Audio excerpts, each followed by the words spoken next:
Friends, welcome. आपका स्वागत है सभी का मेरी इस छोटी सी नई वीडियो में, जिसमें आज हम डिस्कस करने जा रहे हैं SSC stenographer grade C and D का एग्ज़ाम पैटर्न क्या रहता है। जैसे कि मैंने आपसे बोला ही है कि मैं एसएससी स्टेनो को टारगेट कर रही हूँ, तो मैं जितनी इन्फॉर्मेशन आपको दे सकती हूँ related to SSC stenographer grade C and D, वो मैं पूरी देने की कोशिश करती हूँ। तो उसी के संदर्भ में मैंने ये एक छोटी सी वीडियो बनाई है। जो लोग अवेयर नहीं हैं, जो बच्चे नए हैं, जो स्टेनो करना चाहते हैं, उनके लिए ये बहुत यूज़फुल रहेगी। और बहुत क्लैरिटी के साथ मैंने एकदम शॉर्ट पॉइंट्स में चीज़ों को ब्रीफ किया है, जो आपको समझने में दिक्कत नहीं आएगी। तो जैसा कि मैं आपको बताना चाहती हूँ, जो एसएससी स्टेनोग्राफर है उस ग्रेड सी और डी, उसका जो एग्ज़ाम होता है वो हमारा 2 फेज़ में कंडक्ट होता है। पहला हमारा होता है सीबीटी 1 एंड दूसरा फेज हमारा होता है स्किल टेस्ट, जिसके अंदर हमारी स्टेनो की डिक्टेशन होती है। अब हम पहले हम डिस्कस करने जाएंगे सीबीटी 1, उसके बाद हम मूव करेंगे स्किल टेस्ट के ऊपर। तो हमारा जो सीबीटी 1 होता है ये कॉमन होता है बोथ ग्रेड सी और डी के एग्जाम के लिए। इसमें आपका जो ग्रेड सी और डी जो डिपेंड करता है, वो आपके मार्क्स के ऊपर डिपेंड करता है। फॉर एग्जाम्पल, आपके मार्क्स बहुत ज़्यादा हैं, तो जो भी ग्रेड सी की कट ऑफ रहेगी, अगर आप उसके ऊपर के आपके मार्क्स हैं, तो आप ग्रेड सी में क्वालिफाई होंगे। और एक चीज़ और मैं आपको क्लियर कर दूं, ऐसा नहीं है कि एक बच्चा सिर्फ सी को ही क्वालिफाई करेगा या डी को ही क्वालिफाई करेगा। अगर एक बच्चे के मार्क्स सी और डी दोनों में क्वालिफाई हो रहे हैं, तो वो दोनों में एलिजिबल होगा स्किल टेस्ट देने के लिए। और इसमें qualification for grade C and D depend करती है इट्स मार्क्स। मैंने जैसे कि आपको भी बताया ही है, सीबीटी 1 में जो हमारा टोटल पेपर होता है वो 200 मार्क्स का होता है, जिसके अंदर हमारे 3 सब्जेक्ट्स आते हैं, इंग्लिश, जनरल स्टडीज़ और रीजनिंग। इंग्लिश हमारी 100 मार्क्स की रहती है, जनरल स्टडीज़ हमारी 50 मार्क्स की रहती है, एंड रीजनिंग एबिलिटी हमारी ऑल्सो 50 मार्क्स। तो टोटल हमारा ये जो पेपर कंडक्ट होता है वो 200 मार्क्स में कंडक्ट होता है। अब हम मूव करते हैं स्किल टेस्ट की तरफ।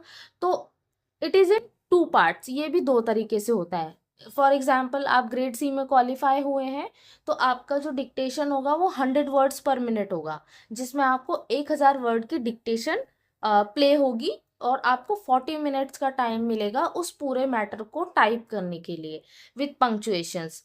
एंड अगर आप ग्रेड डी में क्वालिफाई हैं, तो ग्रेड डी का जो स्टेनो मैटर रहता है, वो आपकी डिक्टेशन 80 वर्ड्स पर मिनट पर रहती है, 800 वर्ड्स का टेक्स्ट रहता है, और आपको 50 मिनट उसमें टोटल मिलते हैं टाइपिंग के लिए। स्किल टेस्ट में बेसिकली इतना ही है, ऐसा कुछ हार्ड एंड फास्ट रूल नहीं है जो आपको समझ में ना आए, बहुत सिंपल सी है। अगर आप सी क्वालिफाई करते हैं और अगर आप डी क्वालिफाई करते हैं, तो आपको दोनों स्किल टेस्ट देने का मौका मिलेगा। आप पहले सी देंगे देन डी देंगे, और अगर आप सिर्फ डी के लिए क्वालिफाई करते हैं, तो आपका जो स्किल टेस्ट होगा वो केवल डी का होगा 80 वर्ड्स पर मिनट पे। तो स्किल टेस्ट में सिर्फ इतनी छोटी सी है। और सबसे मेन इंपॉर्टेंट चीज़, स्किल टेस्ट जो होता है हमारा, वो क्वालिफाइंग नेचर का होता है। और इसमें जैसे कि इसमें कुछ परसेंटेज हैं, जैसे कि अगर आप कैटेगरी से बिलोंग करते हैं, तो उसमें आपको 10%, बिलो 10% होनी चाहिए आपकी एरर। और अगर आप जनरल कैटेगरी से हैं, तो इसमें आपका रहेगा 7%। ये मैं आपका बता रही हूँ ग्रेड डी का। बट अगर हम बात करें ग्रेड सी की, तो ग्रेड सी में हमारा आपका रहेगा जनरल कैटेगरी का 7%, एंड जो कैटेगरी से रहेंगे SC ST से, उनका आपका रहेगा 5%। सॉरी मैंने आपको गलत बोल दिया है, जनरल कैटेगरी का रहेगा 5%, एंड जो कैटेगरी से रहेंगे वो रहेगा 7%। तो ये आपका क्या रहता है, क्वालिफाइंग परसेंटेज रहती है, जो हमारी स्किल टेस्ट में फिक्स होती है। बाकी स्किल टेस्ट में ऐसा कुछ इम्पॉर्टेंट ऐसा ऐसा कोई चीज़ नहीं है जो आपको समझ में ना आए। बेसिकली स्किल टेस्ट में इतना ही है। नाउ हम मूव करते हैं हमारे सब्जेक्ट्स की तरफ, कि हमारे CBT 1 में जो सब्जेक्ट्स आते हैं, उनमें क्या क्या टॉपिक्स आते हैं। हाँ, तो अब हम सबसे पहले बात करेंगे इंग्लिश की, क्योंकि इंग्लिश से ही हमारा बहुत बहुत बहुत इम्पोर्टेंट सिलेक्शन डिपेंड करता है। क्योंकि इंग्लिश हमारी जो आती है वो टोटल 100 मार्क्स की आती है, जिसमें कि मैंने आपको ये बाइफिकेट करा है टॉपिक वाइज, कुछ इसमें थोड़ा बहुत ऊपर नीचे हो सकता है। ऐसा नहीं है कि जैसे मैंने आपको दिया है वैसा ही फिक्स है। मैंने जितना पेपर को एनालिसिस किया है अभी 2025 का, उसके बिहाफ पे मैंने इसको थोड़ा सा आपको बाइफ्रिकेट करा है कि किस टॉपिक से कितना मार्जिन रहता है मार्क्स का। फॉर एग्जाम्पल, हम अगर एक्टिव पैसिव वॉइस की बात करें तो इसमें हमारे 10 क्वेश्चंस होते हैं, 10 questions to 10 marks. Same goes to direct indirect speech, 10 marks 10 question. Sentence improvement 10 question 10 marks. Same common error, synonym antonym आपके 5-5 मार्क्स के आते हैं, 5 सिनोनिम 5 एंटोनिम्स। अब आजकल क्या हो रहा है कि नए पैटर्न पे जो अभी एडिक्यूटी का मैंने देखा है उसमें क्या हो रहा है, होमोनिम्स भी पूछे जा रहे हैं। अब होमोनिम्स को वो डायरेक्ट नहीं पूछ रहा है और स्पेलिंग एरर्स भी उसने ऐड करी है। उसमें वो क्या कर रहा है कि आपको उसने एक फिलअप दिया, फिलअप में ही उसने आपको कुछ ऑप्शंस चारों सिमिलर दे दिए, जिसमें कि उसने आपसे मतलब फिलअप भी करा लिया, उसका फिलअप भी कवर हो गया, और उसने आपको सेम स्पेलिंग का दे दिया तो वो होमोनिम भी आपका कवर हो गया। तो इस तरीके से वो क्वेश्चंस पूछ रहा है। सिमिलरली उसने सेंटेंस इंप्रूवमेंट को ही दिया, उसमें आपको उसने ऐसा कोई वर्ड दे दिया जिसका मतलब आपको 1 वर्ड में निकालना है, और उसकी स्पेलिंग एरर भी दे दी है। तो इस तरीके से उसने दोनों चीज़ों को मर्ज किया है। सिमिलरली हमारे इडियम्स आते हैं 5 मार्क्स के, 1 वर्ड सब्सटीट्यूशन भी अब आने लगे हैं, ये भी मतलब मर्ज कर लेता है, कभी कभी फिलअप में, कभी सेंटेंस इंप्रूवमेंट में, और कभी कभी अलग भी दे देता है।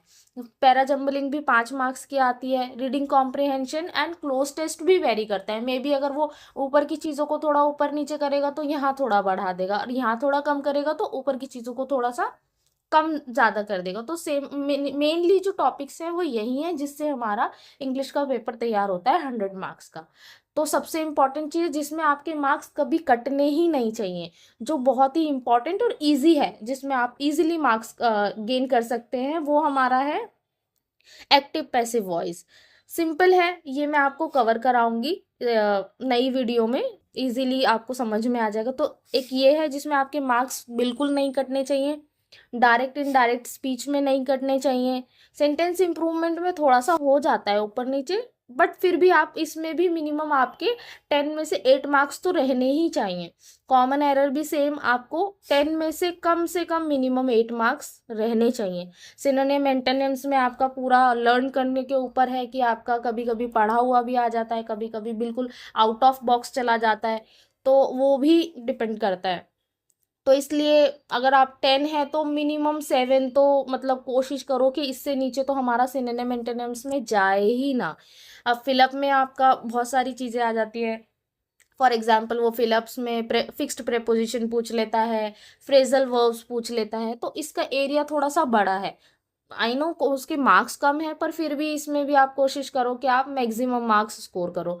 ईडियम्स में नहीं कटने चाहिए आपके मार्क्स। 1 वर्ड सब्सटीट्यूशन भी आपका वो कैप के अंदर ही कवर हो जाता है एक तरीके से देखे तो। और para jumbling, reading comprehension, cloze test पूरा डिपेंड करता है आपका रीडिंग कैसा है, आप रीडिंग पर कितना फोकस करते हैं, आपकी टेक्स्ट की अंडरस्टैंडिंग कितनी है। ये सब आपका जो बहुत इंपॉर्टेंट है, ये आपका सब रीडिंग पे डिपेंड करता है। इसलिए मैं आप सभी लोगों को बोलूँगी कि आप एक टेक्स्ट ज़रूर रीड करें और उसको समझने की कोशिश करें कि उसको वो बोलना क्या चाह रहा है, ताकि आप उसका जिस्ट निकाल के उस चीज़ को पेपर में इम्प्लीमेंट कर सके। क्योंकि टोटल 2 घंटे होते हैं हमारे पास पेपर करने के लिए, जिसके अंदर हमें अपनी रीजनिंग भी करनी है, 100 नंबर की इंग्लिश भी करनी है। तो क्या रहता है, बच्चों के पास टाइम नहीं बचता है रीडिंग कॉम्प्रहेंशन और क्लोज टेस्ट को अच्छे तरीके से समझने का। तो इसलिए जितनी आपकी रीडिंग हैबिट अच्छी होगी, जितना आप अच्छे से रीड करोगे, जितनी आपकी अंडरस्टैंडिंग अच्छी होगी, आप इजीली पेपर को जल्दी से विदिन 40 मिनट्स आपकी इंग्लिश हो जानी चाहिए, तो आप कर पाओगे। आपको एंग्जाइटी नहीं होगी, आपको पेपर प्रेशर नहीं होगा कि मेरा छूट रहा है। जैसे जैसे हमारा पेपर छूटता है हमें टेंशन होने लगती है सेम। तो इसीलिए आप इस चीज़ पे ज़्यादा फोकस करें। अब हम मूव करते हैं ग्रामर पे। तो ये जो भी टॉपिक्स हैं ये सब इससे इंटरलिंक्ड है। अब देखो, अगर आप नाउन नहीं करेंगे तो आपको कैसे आप मतलब कॉमन एरर को आइडेंटिफाई करेंगे, नाउन प्रोनाउन एडजेक्टिव की आपको नॉलेज नहीं होगी, एडवर्ब है, ये आपकी फिक्स्ड ग्रामर है जो लिंक्ड हैं ये सब एक दूसरे से। तो ये ग्रामर भी मैं आपको कराऊंगी धीरे धीरे थोड़े टाइम बाद, जैसे जैसे ही मैं कर पाऊंगी चीज़ों को और अच्छे से। तो इसमें मैं आपको कराऊंगी, पहले टॉपिक्स कराऊंगी ग्रामर के कि क्या बेसिक टॉपिक्स हैं, देन उससे रिलेटेड क्या क्या पेपर में पूछा जाता है उस पर फोकस करेंगे, और बाकी हम टॉपिक वाइज एरर्स एंड फिर मिक्स्ड एरर करेंगे जो भी हमारे एग्जाम के लिए ज़रूरी है। नेक्स्ट हम मूव करते हैं जनरल स्टडीज़ पे। हाँ, तो अब हम जनरल स्टडीज़ की बात करें तो जीएस को तो कहाँ ही हम एक्सप्लेन कर सकते हैं, क्योंकि इतना वास्ट सिलेबस है इसका कि जीएस जितनी हम कवर कर लें उतनी ही हमारे लिए कम है। तो अब हम जनरल स्टडीज़ में कुछ स्टैटिक जीके की बात करते हैं, जैसे इंडियन ज्योग्राफी। बहुत इसमें बहुत सिलेबस है, आप लोग सभी जानते हैं, बट जो नए स्टूडेंट्स हैं, जो नए नए अभी स्टेनो में एंटर कर रहे हैं, उनके लिए मैं थोड़ा सा एक रफ आइडिया दे दूं कि जनरल जो इंडियन ज्योग्राफी है उसमें जैसे for example major rivers, mountains, states and capitals, national parks and wild life जो सेंचुरीज होती हैं वो हमारी ज्योग्राफी में मेन टॉपिक्स हैं। बाकी तो हमें ज्योग्राफी कवर करनी ही है, इसमें हमारी दो आ जाती है, फिजिकल ज्योग्राफी आ जाती है, और आपका फिजिकल ज्योग्राफी में यही माउंटेन्स एंड वो सब आ जाते हैं, फिर पॉलिटिकल ज्योग्राफी आती है। तो वही है, इंडियन ज्योग्राफी और वर्ल्ड ज्योग्राफी भी कवर होती है। नेक्स्ट हम करते हैं इंडियन हिस्ट्री। हिस्ट्री भी हमें सबको पता है हमारी तीन पार्ट्स में, एंशियंट, मिडिवल एंड मॉडर्न। तो तीनों ही इम्पॉर्टेंट है, पर जो मेजर पोर्शन वो पूछता है मोस्टली मॉडर्न हिस्ट्री से ज़्यादा पूछता है। तो मॉडर्न हिस्ट्री आपकी मतलब आपको टिप्स पे होनी चाहिए कि आपको मतलब कोई भी ऐसा कि आपको छूटे ना, मॉडर्न हिस्ट्री से ज़्यादा क्वेश्चंस आते हैं। तो इसमें इंपॉर्टेंट डेट्स हो गए, इवेंट्स हो गए, फ्रीडम फाइटर्स एंड हिस्टोरिकल जो भी मॉन्यूमेंट्स हैं, गांधीयन एरा है, ब्रिटिशर्स अराइवल, और जो भी चीज़ें ये सब इसके अंदर आएंगी। फिर इंडियन पॉलिटी में constitution, fundamental right, duties and important amendments जो भी हैं ये भी बहुत इंपॉर्टेंट है। आपको बहुत अच्छे से पॉलिटी आनी चाहिए, कम से कम 6 से 7 क्वेश्चन कवर करती है जब आती है तो अच्छे से। इंडियन इकोनॉमी भी अभी जैसे 2025 के एग्जाम की बात करें तो इंडियन इकोनॉमी ने भी बहुत मेजर रोल प्ले किया है। काफ़ी क्वेश्चंस हमें इंडियन इकोनॉमी के देखने को मिले हैं एग्जाम में। तो अभी क्या है, बच्चे अवॉइड कर देते थे इकोनॉमी को कि मतलब अरे एक दो क्वेश्चंस आते हैं हम नहीं करेंगे तो भी चल जाएगा, बट अब ऐसा नहीं चलेगा कि अगर आप इकोनॉमी नहीं करेंगे तो आपका चल जाएगा। कम से कम 6 से 7 क्वेश्चंस थे, और मे बी किसी शिफ्ट में 7 से 8 भी रहे हों। तो इसलिए आपको इसको ज़रूर ज़रूर कवर करना है इंडियन इकोनॉमी को, और हल्के में नहीं लेना है। नेक्स्ट हम बात करते हैं जनरल साइंस का। तो इसमें basic concepts in physics, chemistry and biology, including important inventions and discoveries जो भी है इसमें आपका आ जाता है। फिजिक्स आ जाती है, केमिस्ट्री आ जाती है, बायो आ जाती है, बहुत वास्ट है, आप डीप सिलेबस में जाएंगे। मैं आपको जस्ट एक रफ आइडिया दे रही हूँ, बाकी आप इसको पढ़ेंगे तो आपको आइडिया लगेगा कि हमें कौन कौन सी चीज़ें कवर करनी है। और मैं पेपर प्रैक्टिस कराऊंगी इंग्लिश का तो वहाँ से कवर हो जाएगा। बाकी आप को मैं बोलूँगी कि आप प्रीवियस ईयर पेपर को गो थ्रू करें, उससे आपको आइडिया लग जाएगा किस टॉपिक से आपके कितने क्वेश्चंस कवर हो रहे हैं। नेक्स्ट करंट अफेयर्स की बात करते हैं। तो करंट अफेयर्स एकदम से आप ये स्पीडी से कर सकते हो, और डेली बेसिस करंट अफेयर्स की यूट्यूब के बहुत चैनल्स हैं जो करंट अफेयर्स कराते हैं, तो उससे भी कर सकते हो। करंट अफेयर्स का ऐसा है, मे बी आ जाए तो बहुत सारा आ जाए, और ना आए तो कुछ भी ना आए। तो इसलिए इसका मैं कुछ ज़्यादा बोलूँगी नहीं, अकॉर्डिंगली आप इसको फिर भी पढ़ना, ऐसा नहीं कि छोड़ दें आप इसको। फेमस पर्सनालिटीज़ को भी ध्यान रखो कि क्या हो रहा है क्या नहीं हो रहा है। बट जो बहुत इंपॉर्टेंट टॉपिक्स हैं हमारे जनरल स्टडीज़ में वो है जैसे कि म्यूज़िक एंड डांस। आपको पता होना चाहिए कौन सा म्यूज़िक, कौन सा डांस कहाँ से बिलोंग करता है, किस स्टेट से है, कौन उसको परफॉर्म करता है, उसके एक्सपोनेंट्स के नाम क्या है। ये आते ही आते हैं क्वेश्चन, जैसे फेस्टिवल्स एंड फेयर्स आपके आएंगे ही आएंगे क्वेश्चन, एक दो क्वेश्चन ज़रूर फंसेंगे। इंस्ट्रूमेंट्स एंड देयर एक्सपोनेंट्स, उनके जो भी इंस्ट्रूमेंट्स हैं, जो इंस्ट्रूमेंट बजाते हैं उनको कौन बजाता है, कौन सा फेयर कहाँ पर होता है, कुछ इंपॉर्टेंट डेट्स हैं, हेरिटेज एंड कल्चर। स्पोर्ट्स का आपको बहुत ध्यान रखना है, स्पोर्ट्स में बहुत सारी टर्म्स हैं। अब जैसे क्रिकेट में भी बहुत कुछ आता है, बैडमिंटन है, चेस है, इनमें टर्म्स यूज़ होती हैं कि किस टर्म को किस लिए यूज़ किया जाता है, किस टर्म को किस लिए नहीं यूज़ किया जाता है, किस चीज़ का कब रोल क्या होता है। तो ये सब चीज़ें आप ज़रूर पढ़ें, स्पोर्ट्स पे ज़्यादा फोकस करें, स्पोर्ट्स से भी काफ़ी क्वेश्चंस पूछते हैं। बुक्स एंड ऑथर से भी काफ़ी क्वेश्चन पूछे थे इस बार, 4 से 5 क्वेश्चन थे, तो ये भी इंपॉर्टेंट टॉपिक है। Awards and honours, famous personalities, computer से भी एक दो क्वेश्चन पूछ ही लेता है। तो ये तो प्रीवियस ईयर क्वेश्चन आप गो थ्रू करोगे तो उससे आपको आइडिया लग जाएगा।